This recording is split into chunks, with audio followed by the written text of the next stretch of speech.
Lo que hemos estado viendo en los pilotos es que estamos haciendo cosas, pero de agentes a nivel interno. Entonces, se hace cosas para asistentes, para empleados. Y para asistir a los empleados, para que los empleados en sí sean más eficaces y sean más productivos. ¿Qué KPIs son los que realmente podemos medir aquí, tanto de beneficio como de coste? Ahora es cuando ya se sabe y se está empezando a ver cuáles son esos KPIs de medida con los que vamos a poder realmente ver si realmente los casos de uso donde estamos usando agentes de inteligencia artificial son rentables o no. La inteligencia artificial entra en 2026 en una fase distinta. Después de 2 años de experimentación acelerada, el foco se desplaza hacia el impacto real. ¿Qué sistemas llegan a producción? ¿Qué decisiones automatizan? ¿Y qué retorno generan? SAS anticipa este punto de inflexión con la consolidación de la inteligencia artificial basada en agentes, arquitecturas más controladas y una medición más exigente del valor. Para aterrizar este escenario hablamos con Amaya Cerezo, experta en inteligencia artificial y analítica avanzada en SAS. El reto ahora es llevar la inteligencia artificial más allá del piloto, integrarla en el negocio y medir con rigor qué aporta y qué no.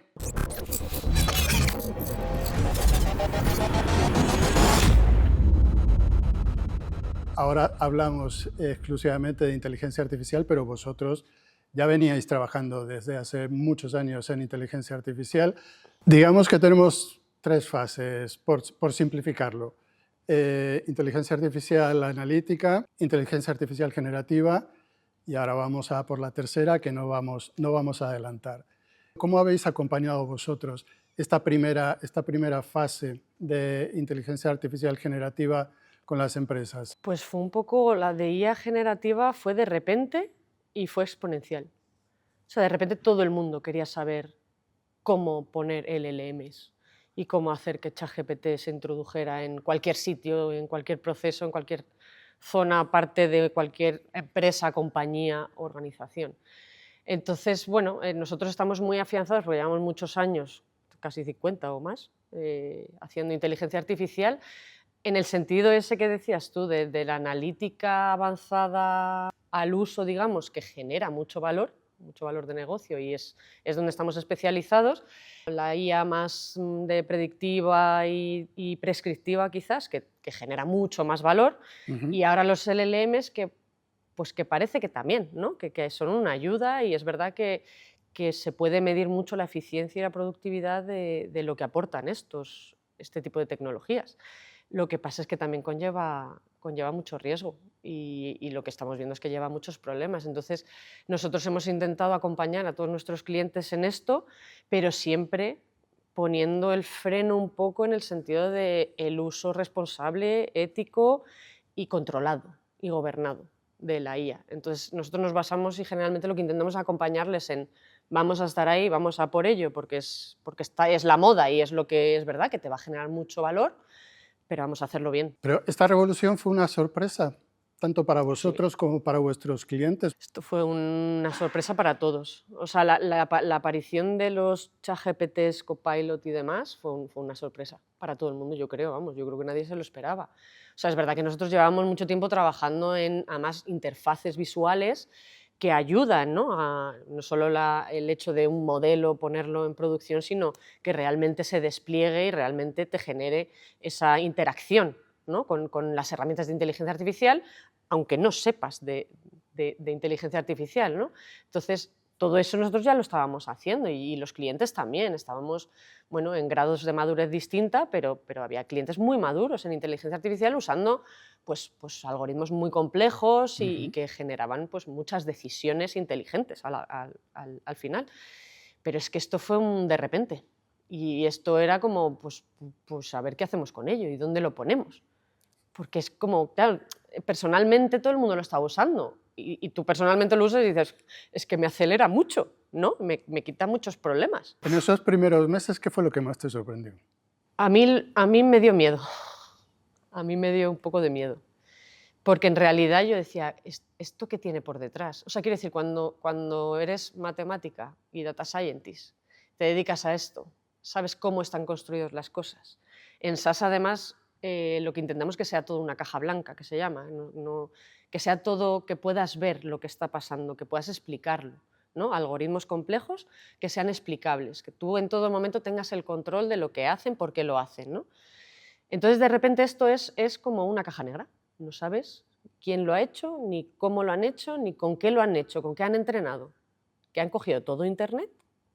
A mí se me escapaba. Era como, es muy guay, es una herramienta que ayuda y que obviamente vamos a usar y vamos a ver cómo podemos usarla, porque es una ayuda enorme. Es una herramienta de ayuda, como las demás de inteligencia artificial que estamos haciendo. No podemos negarnos a eso, pero vamos a hacerlo bien y con cuidado, sobre todo. A mí me generó eso, el riesgo. Y esta es una tecnología también, como alguna otra, que empezó primero por un uso personal Sí. y fue entrando en las empresas. Las empresas también, por su cuenta, han empezado a hacer pruebas pilotos. Que, dentro de lo que se pueda contar, qué cliente, no el nombre del cliente, pero esa llamada de un cliente que te dice, Amaya, estoy probando esto, quiero hacer esto, que te haya dejado sorprendidísima. Más en lo personal, a lo mejor, clientes Ujú. que personalmente sí que me decían, más que el caso de uso que quisieran hacer, era el problema que se estaban encontrando. O sea, quiero decir que al final nuestros clientes lo que hacen es venir a que les aconsejemos cómo pueden afrontar todos estos retos que se les presentan, ¿no? Y todos los casos de uso. Y sobre todo construir como un roadmap de cómo puedo ir haciendo esto, cómo puedo ir faseando para realmente tener algo de confianza, una estructura sólida sobre la cual poder ir escalando y haciendo muchos casos de uso que me interesa hacer. Entonces, la mayoría son relacionados con directamente los clientes o ciudadanos o pacientes que interactúen con esos agentes, esos LLMs, ¿no? Claro, eso es un poco, Amaya, ¿cómo hacemos esto, no?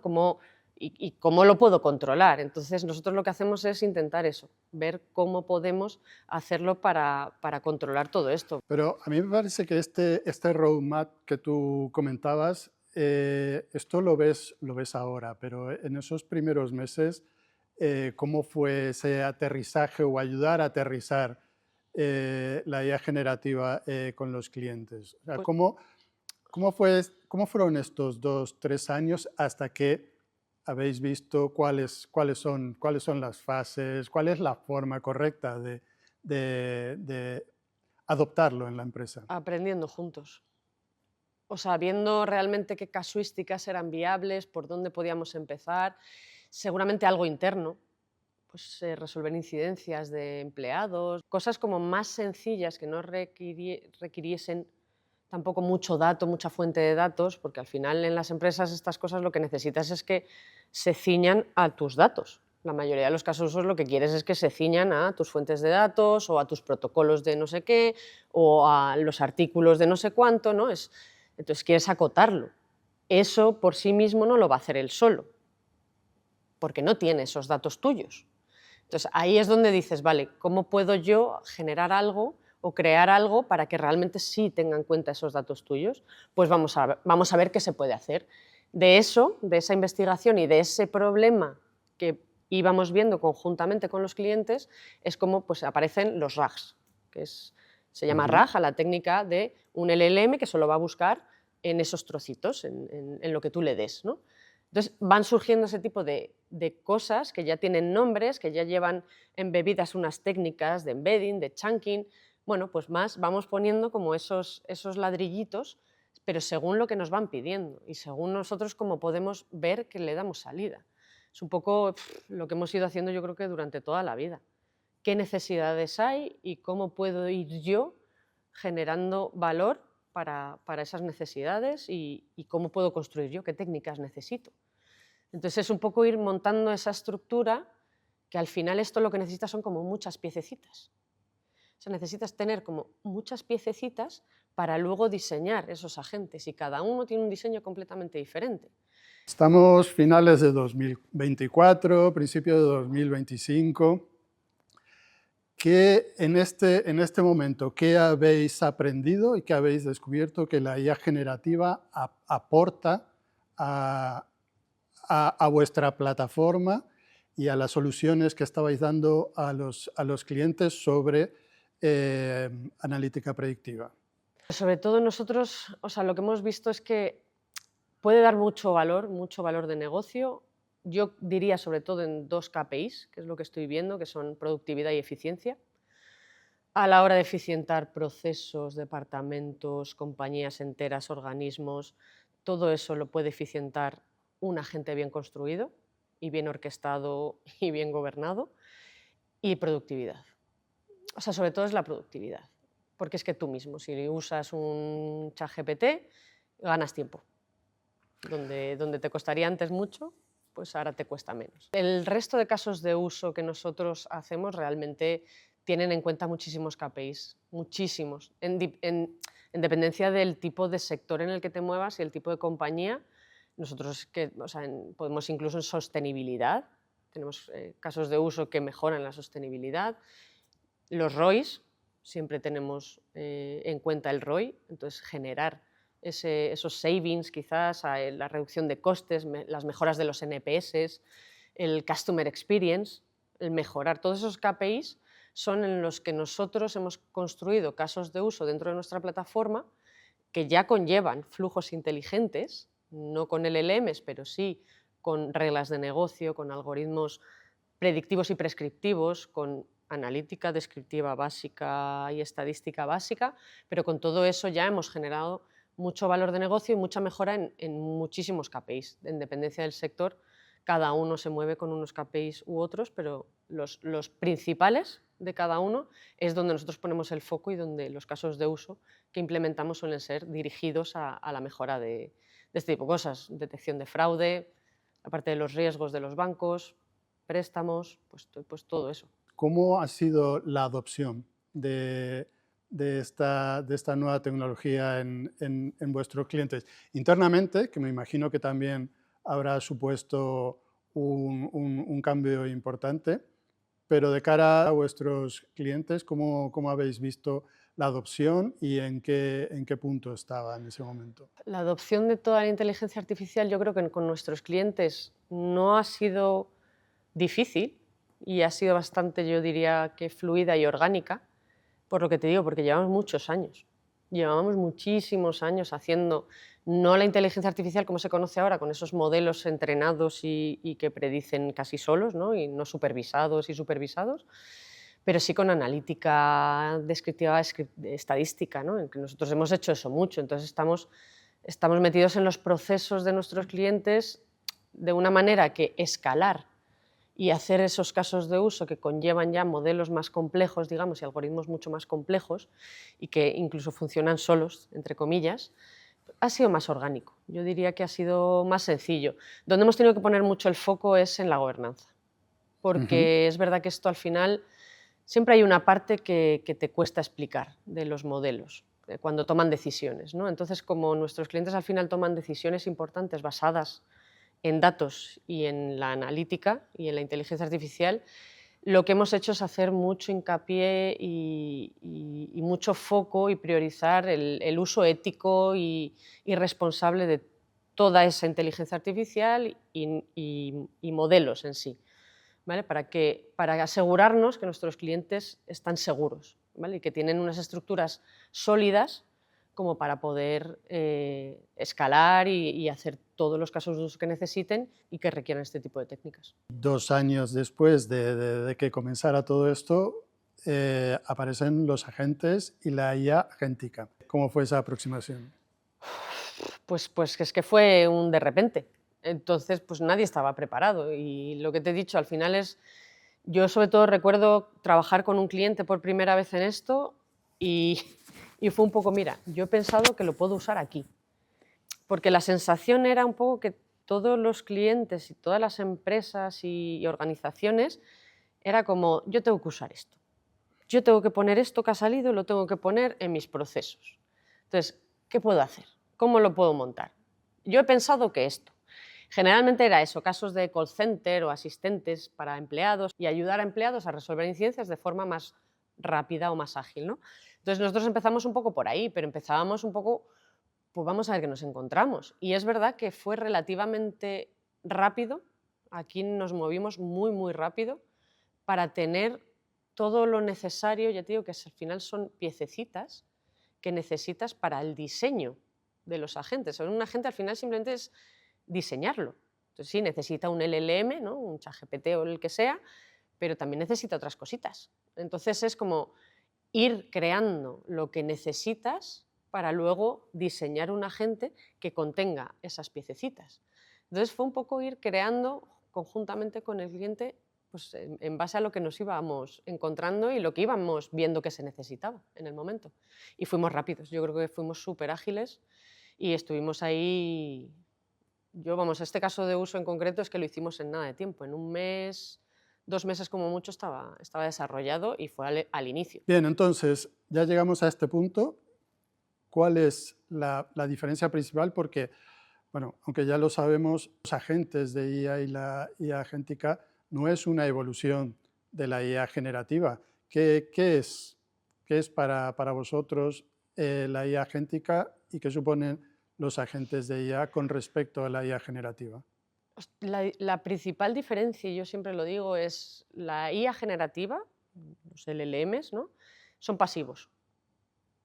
Están simplemente ahí, tú les preguntas, ellos te sugieren, te contestan, ¿no? Y tú les vas moldeando, tú les vas diciendo, no, mira, quiero buscarme unos billetes para irme el fin de semana a Málaga, ¿no? Búscame los billetes de tren, avión y lo que sea, para yo ir viendo cuáles son los mejores o los más baratos, ¿no? Y él te saca todos. Cuando él te saca todos, tú le dices, vale, bueno, pues mira, cógemelo el viernes, pero no muy pronto, y el domingo, pero que de vuelta, pero que no sea muy tarde, y no me pases de este precio. Le vas indicando. Entonces él te vuelve a sugerir. Él es pasivo y solamente se ciñe a hacer lo que tú básicamente le vas diciendo. No resuelve nada complejo y tampoco actúa. La diferencia con los agentes de ahora es que no solamente es un LLM, generalmente hay algo más y sobre todo es que actúan, ya no son pasivos, ya pueden actuar, ya pueden, en este caso, tú le podrías decir, lleva embebido ya tus reglas, digamos, de no te pases de este precio, cógemelo de viernes a domingo, pero el domingo volver no muy tarde, ¿no? Eso ya va embebido y lo que haría un LLM, un agente en este caso, como diferencia del otro, es que podría comprarte los billetes. Pero ¿qué tiene que hacer para que te pueda comprar los billetes? Le tienes que dar tu tarjeta. Y aquí ya entra el problema y los riesgos. Entonces, básicamente es eso, es como unos son pasivos y te sugieren y están hechos para facilitarte la vida, los otros también, pero van a resolver problemas mucho más complejos, van a meterse o pueden meterse en tus datos y van a estar moviéndose por tus datos, lo que tú le dejes, y además van a llevar a cabo acciones. Lo que conlleva esto es pues, una ayuda enorme, mucha productividad, mucha eficiencia, pero mucho riesgo. Generalmente son autónomos. O sea, es la idea de los agentes, que de repente son autónomos. Nosotros en SAS lo que estamos abogando es por el agente híbrido. Hacer siempre tener como el human in the loop, que se llama también, que es dotar, sí, de esa inteligencia a nuestros procesos dentro de las compañías, pero siempre con el humano y siempre buscando un poco el balance y el equilibrio entre la inteligencia artificial y el humano, de forma que tú vas a seguir teniendo agentes que son 100% automatizables y automáticos y van a hacer las cosas tal, pero ya van a llevar embebidos y ya van en su propio diseño, ya llevan ese humano que le ha ido controlando, que le ha ido poniendo los guardarraíles, la explicabilidad, el tener la trazabilidad de lo que va haciendo, midiendo la consistencia. Bueno, pues tiene esa parte de gobernanza y de control que pone el humano, pero lo lleva ya embebido, en lugar de que tú desde fuera le vayas parando, vayas chequeando, porque entonces lo haces no automatizado, ¿no? Entonces, nuestra idea es esa, desde SAS lo que estamos diciendo siempre es híbrido, que no sean totalmente autónomos, que sean híbridos, y de esa manera tú te aseguras, tienes el control, está más gobernado y más controlado. ¿Podemos decir que 2025 fue el año de los pilotos? Uy, sí. Sí. ¿Y cuáles fueron los principales descubrimientos en estos pilotos? Los riesgos. Es que yo la verdad es que veo mucho riesgo, porque una cosa es que tú lo uses para tus cosas personales y demás, y otra cosa es que tomes decisiones basadas en los datos de empresas y organizaciones como nuestros clientes, que al final le estamos tratando con datos de cliente, ciudadano, paciente. Son datos súper sensibles y los LLMs van a ir a buscar, ¿no? Para que realmente te aporten y te ayuden en tus procesos. Necesitas darle ese tipo de información, es una información súper sensible.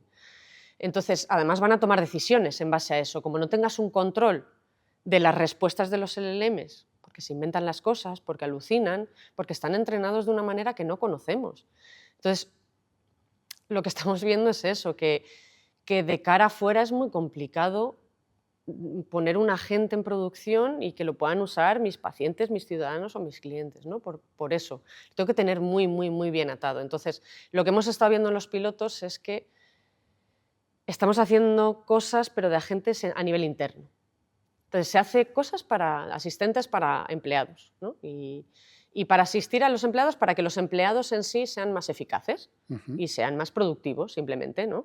Y que donde antes tenían que ir a revisar una información de los protocolos, de no sé qué, o de artículos, de no sé cuánto, eso ya está. Eso le preguntas a un agente y el agente te da la información que necesitas, basada también en tus datos, en los datos de los clientes, pero está todo acotado y siempre al final es el humano, el empleado del banco, el que va a aportar la recomendación al cliente, va a sugerir o va a hacer lo que sea al cliente, al ciudadano o al paciente. Hay casos de uso donde se podía aplicar directamente un agente para reemplazar un proceso, pero hay muchos otros en los que las empresas se han dado cuenta que tienen que replantearse completamente sus procesos de negocio para poder aprovechar al máximo esta tecnología. Si realmente quieres hacerlo bien, yo creo que necesitas tener una estructura muy sólida, de base. Sólida en el sentido de la gestión del dato.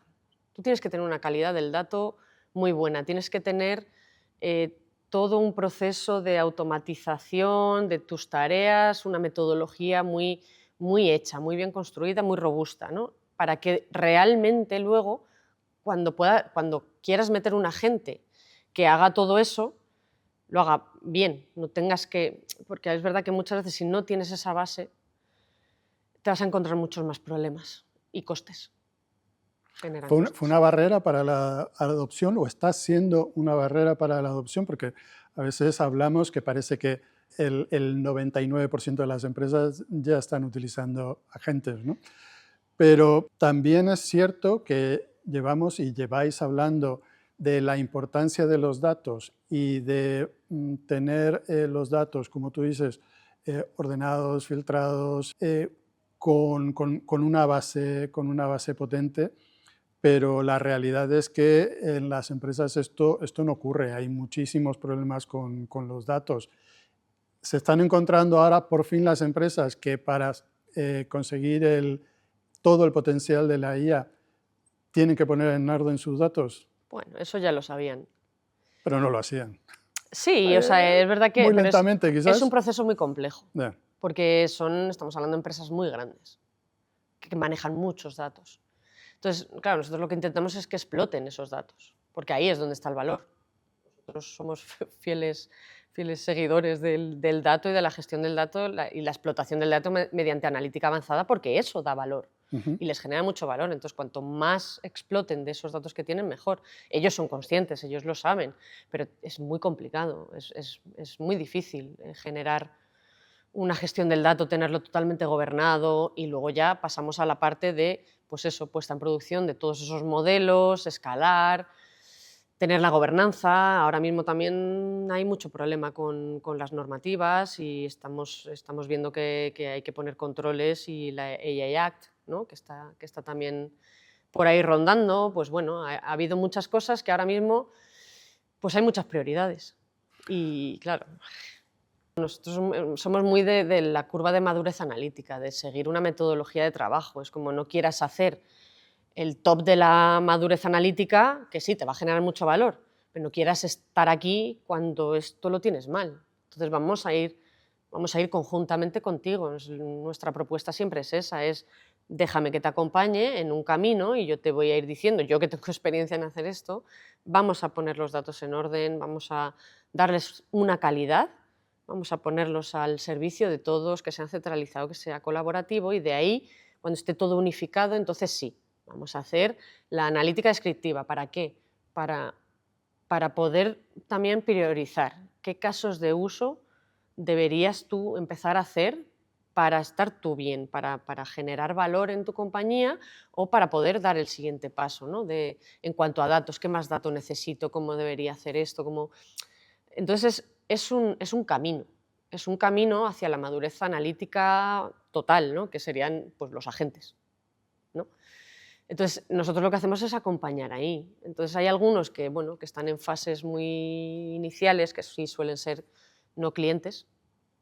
Nuestros clientes generalmente ya están en fases más maduras, digamos, y entonces es más sencillo el escalar a cosas más complejas. Lo comentaste antes y una vez ya resuelto este tema de los datos, hay otro aspecto que es fundamental, que es la gobernanza. ¿Cómo estáis afrontando este tema? Nosotros aquí es que no tenemos dudas en este sentido. Está muy claro nuestra propuesta. Nosotros, sobre todo con nuestra plataforma SaaS Vaya, lo que queremos es poner por encima de todo un bloque enorme que es el de gobernanza.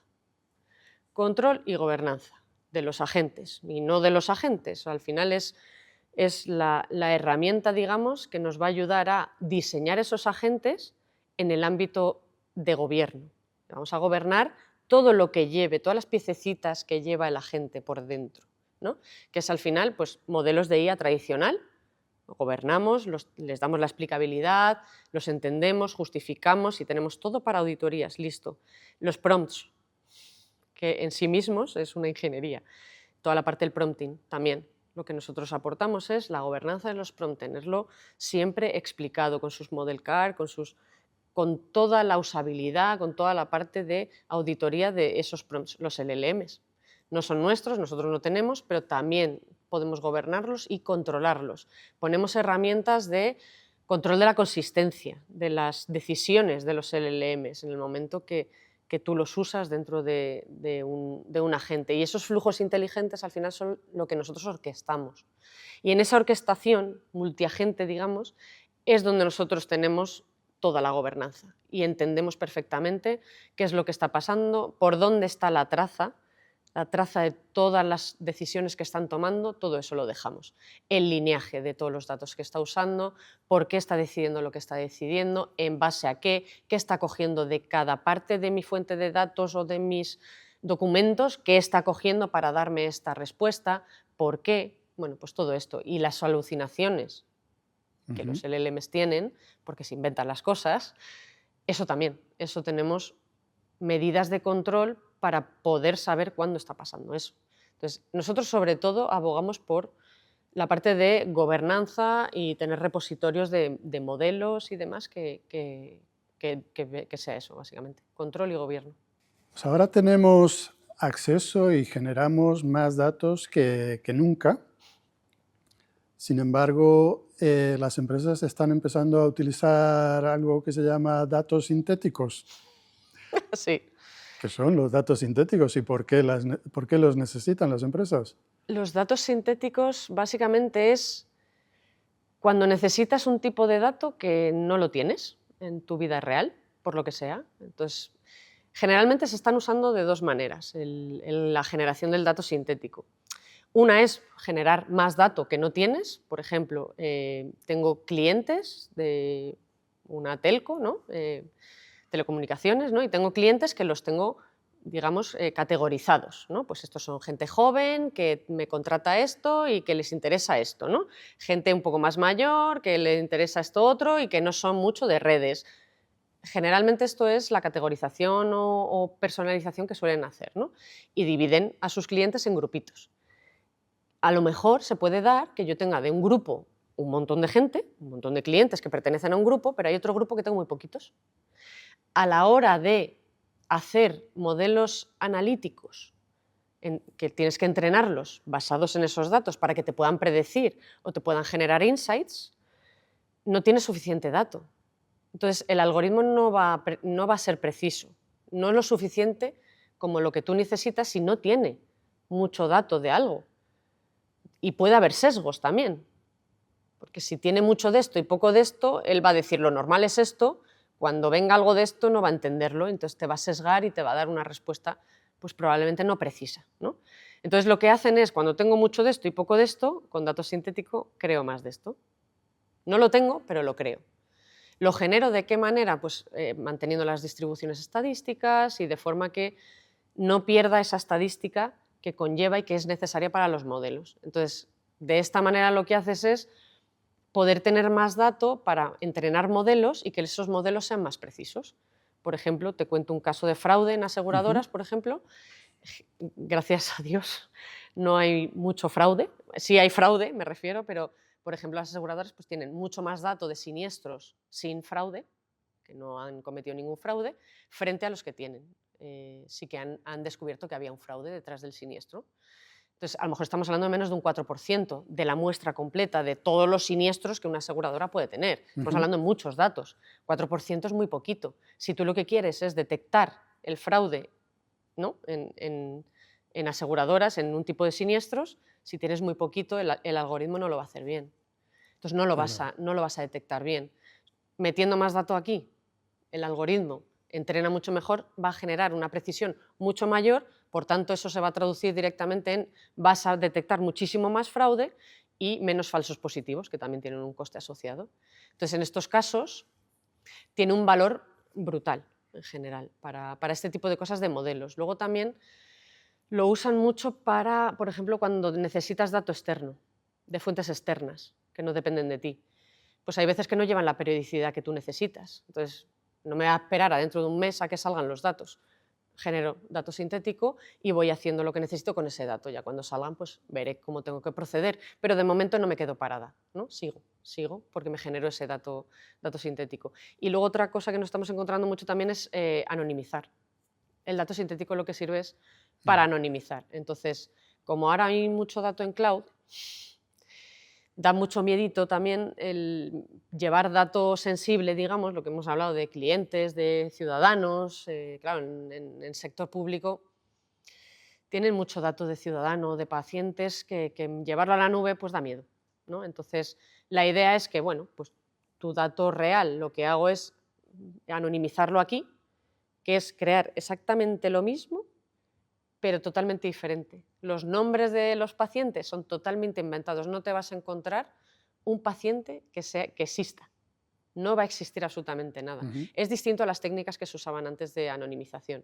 Entonces subes directamente ese dato anonimizado y con ese ya lo subes a la nube y puedes hacer todo lo que quieras con ese dato. Y va a prevalecer todo. A la hora de usar modelos y algoritmos, no, te va a servir perfectamente ese tipo de datos y no necesitas el real. En este caso no, pero cuando generas desde cero datos sintéticos, ¿cómo te aseguras que no tengan sesgos o que tengan una tendencia determinada o al menos que tengan los mismos sesgos y tendencias que los datos que genera tu empresa de forma orgánica? Claro, nosotros eso son técnicas que las llevamos a cabo.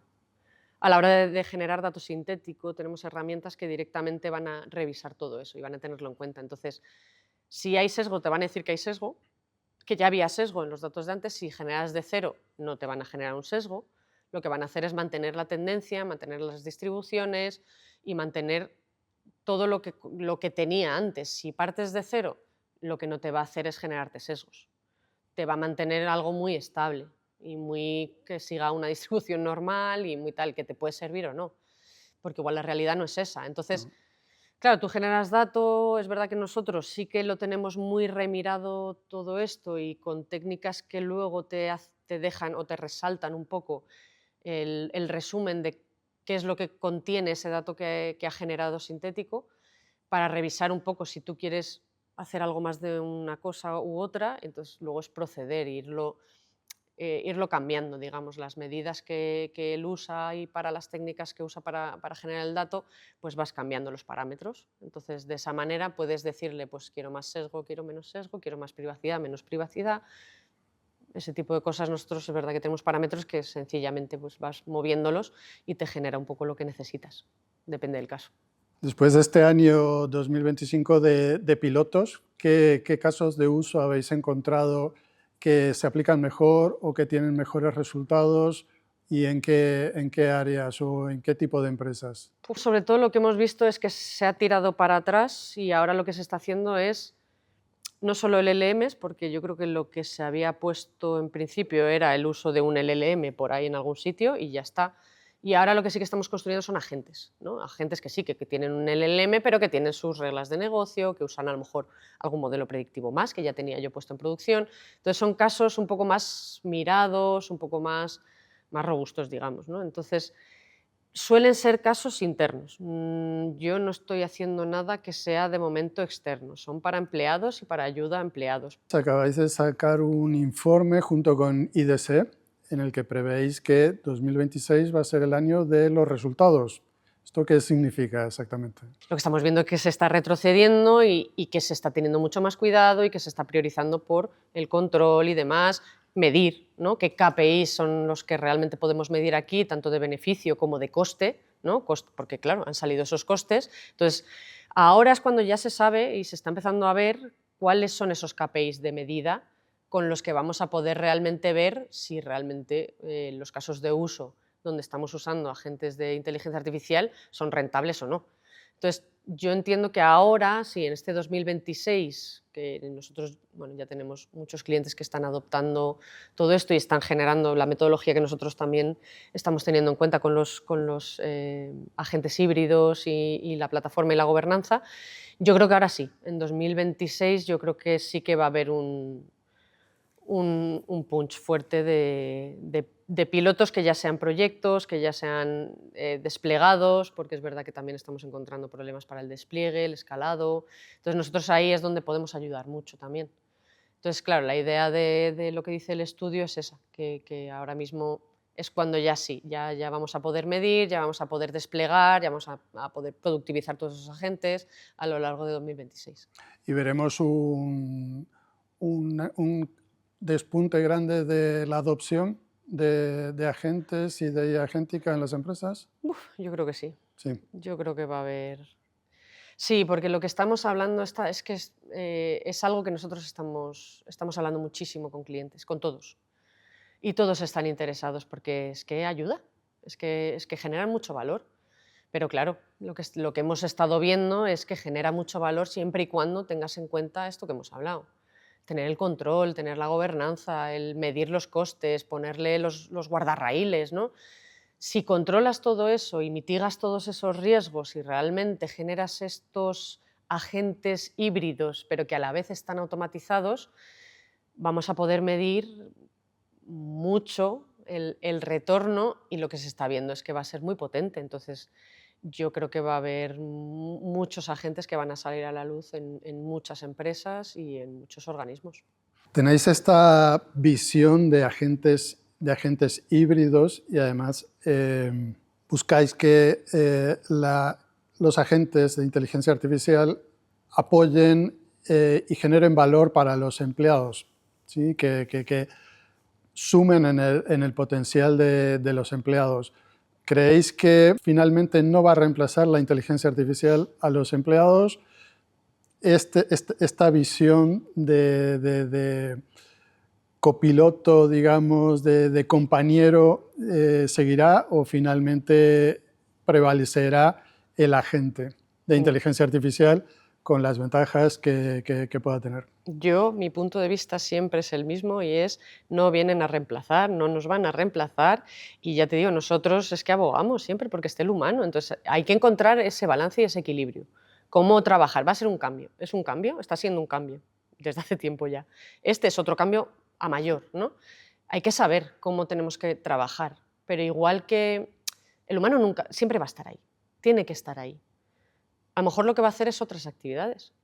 Entonces habrá un cambio en ese sentido, que vas a tener que hacer otras cosas que no hacías, con otras herramientas que antes usabas una cosa y ahora usarás otra. Pero claro, es que esta es la gestión del cambio, esto es otra de las cosas que hemos encontrado también en nuestros clientes, la preocupación. Están todos preocupados también por cómo gestionan el cambio con sus empleados, pero no porque tengan que echar a gente y vayan a reemplazar. Es más por el hecho de decir, somos conscientes de que vamos a poner al servicio de nuestros empleados un tipo de tecnología para ayudar que va a suponer algo diferente. Entonces, van a cambiar las metodologías de trabajo, van a cambiar las tecnologías, las técnicas y todo. Entonces, ¿cómo podemos nosotros, las empresas y los organismos, ayudar a nuestros empleados en este cambio? Porque son conscientes de que es un cambio para todos. Para nosotros también, que estamos muy metidos en todo esto. Esto supone cambios continuos, entonces, y es un cambio muy grande. Entonces, lo que estamos intentando y lo que estamos viendo con el resto de empresas es cómo podemos priorizar por la gestión del cambio en relación a las personas, a los empleados. Entonces, ¿cómo podemos hacer que para ellos sea sencillo y que confíen en que lo que les vamos a dar son herramientas para que su trabajo diario sea mucho mejor? No es para reemplazarles, es para que vean que además con las interfaces que nosotros proponemos también son sencillas, yo creo, para mí son ilusionantes. Creo que si gestionas bien el cambio, dotar a empleados de este tipo de herramientas que son muy, muy gráficas, muy de colorines, muy de que vas a ver que tú puedes trabajar con inteligencia artificial sin siquiera tener un perfil técnico que entienda qué hay detrás de la inteligencia artificial, pero tú vas a trabajar con la inteligencia artificial, pero nunca jamás reemplazo. Y esto es una cosa que estamos viendo en nuestros clientes al menos, todos. Y es una cosa que está saliendo mucho, y lo digo porque está saliendo mucho, que es la gestión del cambio y las personas, cómo podemos ayudarles. Y ellos están preocupados en cómo podemos, y además cómo podemos nosotros SAS también, ayudar en esas metodologías, a crear esas metodologías que sean con tiempo, que vaya entrando el cambio, pero poco a poco, con este tipo de tecnologías más visuales, que sean sencillas, que motiven, que ilusionen, ¿sabes? Y entonces poco a poco generar ese cambio. Es una de las partes más críticas, ¿no? Ya para terminar, Amaya, en los últimos 3 años hemos ido de sorpresa en sorpresa. ¿Crees que este año vamos a tener alguna sorpresa más? Es difícil, es difícil preverlo, pero ¿crees que el desarrollo tecnológico seguirá el ritmo que hemos tenido hasta ahora o tendremos un año más estable? Yo estoy abierta a todo. Y sea lo que sea que venga, pues lo afrontaremos y será bueno. Yo creo que el tema es pensar que todo lo que viene es bueno, porque es de ayuda, no es de reemplazo, es de ayuda. Y que todo esto, el ChatGPT nos ayuda al día a día. Entonces, es difícil pensar en un cambio tan brutal, en otro hype así tan bestia como este, pero yo creo que va a haber sorpresas el año que viene.